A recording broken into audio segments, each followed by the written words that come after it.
I mean, there's lots to, I think, unpack with the Emmys. Why don't we start with Colbert? So, you obviously saw his opening monologue. What were your thoughts around that? Yeah, I thought Colbert overall was good as well as being a good choice. He just had his one fatal flaw, obviously, with Sean Spicer. Yeah, in real time, it was just almost like shocking because I think that he was making the joke and you kind of saw where it was going, but then like Sean Spicer actually just being there and like making a joke of himself was in that moment like very cool. But then as it got like away, like as people took a step back, they're like, oh, so basically he's just making fun of the fact that this administration is just blatantly lying, um, Yes. which is yeah, not so great. But overall, I agree. His little like in between like jokes and uh, bits I thought were really great. Like I thought the interview with Emmy was gonna be so stupid, and then it was RuPaul and just saying some Right. like blatantly like outrageous and outlandish stuff that like I don't know. I'm sure it was probably shocking to some people, but just overall, I thought it was great. And then the bit about John Oliver winning for Yes. late night host That was was hilarious. excellent. So Yeah, I mean, just in general, like if you look at the trend for a lot of the award shows, Oscars, Emmys, Golden Globes, Grammys, generally speaking, they've been going with one of the late night hosts on their network that the award show is on. But if we set that aside, you think about it. I mean, for the political climate, the statements are, all the people would make the attendees. Colbert or Seth Meyers is probably like the right sphere of political commentator right now, because you don't want a Corden or a Fallon because they just wouldn't comment at all. And you probably don't want Samantha Bee or John Oliver because they're just too political and just not really good for the scope of the show. So I think Colbert was a great pick. And overall, mhm. like I liked his Westworld bit a lot. I think most of his Yeah. Trump digs were good. And is unfortunate, and as everything you just said is true, and surprised. And you can look like Kumail Nanjiani was tweeting about how he was not comfortable with it, and Jason Isaacs had a really like eviscerating Instagram post. Hmm. Everyone was so ready with the reductive takes about how Hollywood is all preachy and here they're just normalizing they're all the same, and it's like Colbert eviscerates Trump and tears his administration down every week. Right. He made this one mistake and most people didn't agree with it. Just because some people were taking pictures with him, it doesn't mean all of Hollywood is, a bunch of frauds. I just don't like how people try and make those conclusions. Yeah, it's tough to really to parse out because I do think it was a poor choice and a little tone deaf for someone that Yeah. was like was hitting like every note and then to like fall that flat. But overall, Colbert I thought was good. I think I could see him hosting for a couple more years if he really wanted to, especially as long as Trump is president. I could see him possibly hosting. So why don't we move on to some other stuff though? Because I don't want to stay too hung up on just the host. Yeah, of Who course. would you say are like the big winners of the night? Yes. I mean, obviously, Hulu, Right. supporting actress, lead actress, directing, writing, and is streamer to actually win outstanding drama beats Netflix. Netflix never won the top prize, despite having many more nominations in Hulu, and Amazon hasn't won it either. So that's a great win for them. Part of me is disappointed by Handmaid's Tale, like effectively taking the place of Game of Thrones, because with the year with Game of Thrones not eligible, I was kind of excited for the opportunity for the wealth to be spread. Maybe Americans gets one in, or Better Call Saul or something. But no, they just kind of Mm-hmm.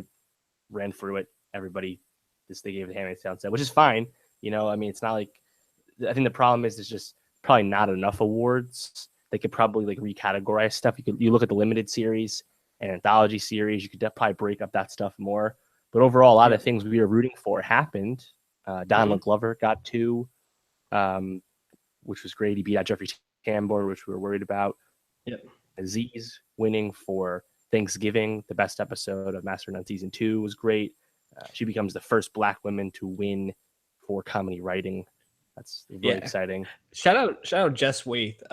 There was like a stretch in the middle there, and this was one of the winners I had written down was diversity, where it was like Riz Ahmed won, and then Jess Waith won, and then Donald Glover won, and Kumail Nanjiani came out and like presented one of the awards, and it was just like, if you were like a child of color watching this, you must have been like, oh wow, there's actually people like me who are getting noticed for their work, which Kumail actually I think tweeted about, saying something like, seeing this as a kid, I would have like been like, I would like passed out, like I would have lost my mind. I mean, and to that point, when Sterling K. Brown winning outstanding lead actor in drama series for This Is Us, which we in the second year in a row he's won an award. He's the first Black leader since Andre Braugher, 9th Black guy ever to win that award. So that one for directing for Handmaid. Woman win for drama directing since leader 19. First, a lot of firsts and a whiles, which is great. Yeah, just to kind of circle back to Sterling K. Brown, how could they play him off but give Nicole Kidman like 10 minutes? Like, I mean, I think they were about to play Nicole Kidman off, and then she started talking about domestic violence, and they were like, all right, we can't really step on this. But Sterling K. Brown's speech was great. Yeah, no, it was, and thankfully got to finish it backstage and the interview part. I mean, Kidman's a bigger star, so she probably gets more of a leash, but Inarritu at the Oscars when he won Best Director, I think you just kind of need to tweak the program a little bit, because people want to see these speeches. That's why we're there, why people are watching. So you could probably like some of like the variety talk series, reality programming, and some of those like other obscure directing stuff. Let's put them on creative arts tonight. They can still win, they can still get their speech, but the primetime award show, let's make sure all those major speeches aren't cut off, because I mean, if we're here to prop up, we're here to congratulate all these great performances and great jobs. We'd like to hear the speeches, right? Absolutely. Just to highlight a couple more things from the night. I mean, you talked a lot about this, and I gotta give you some props. Big Little Lies had a huge night. Yep. You called that, and even Skarsgård won. Yeah, which I was really surprised at. Skarsgård brothers having a huge couple weeks. But there were some losers. I mean, Netflix, they won for San Junipero. They won for Master of None with the directing. But Stranger Things got a bunch of nominations, no wins. Yep. I mean, HBO also took the L. Yep. Yeah, Crown got one win. HBO also took the L for Westworld, only winning one award. Yeah, I mean, it won like I think 5 technical awards at the Creative Arts night, but it didn't really win. Did it even win anything? I don't think it won anything for the major night. I don't think so, right? Which we talked about, tied for the most nominations with 22. Did not perform, but I mean, we called that. Was it really favored anything? I thought Tandy Newton had a chance, but no, and Dowd win because Handmaid's Tale, it was their night. Yep. And then the only other thing I think we were probably disappointed in was Atlanta not winning for Best Comedy, and Veep just rolling. Julia Louis-Dreyfus, shout out for tying for the most Emmys ever and most for one role ever. It's I mean, she's just a juggernaut, and I would almost guarantee she'll break the record next year with her last year as Veep. So silver lining to that, last year will be the last season of Veep, season 7, as we said. Atlanta will it hasn't even started filming yet, so Atlanta will not be in the next Emmy cycle almost certainly. So when Atlanta season 2 does show up, there won't be a Veep to win. So yeah, it's interesting. I don't see them giving it to Modern Family again. So I think Atlanta season 2 probably can get in there. It's interesting. I'd almost think like next year's Emmys might be the most predictable ones ever. Game of Thrones will win drama, Veep will win comedy. That's pretty much just limited series, which I think will probably be up in the air. So they're going to have to do something to make it a little more interesting next year. Yeah, it was nice that Feud, Betty and Joan, and Wizard of Lies didn't play the spoiler we were afraid they would, because, that was nice. And also, Don Glover, when he won for director, he's actually the first Black director to win for comedy. So yeah, a lot of firsts. Awesome, man.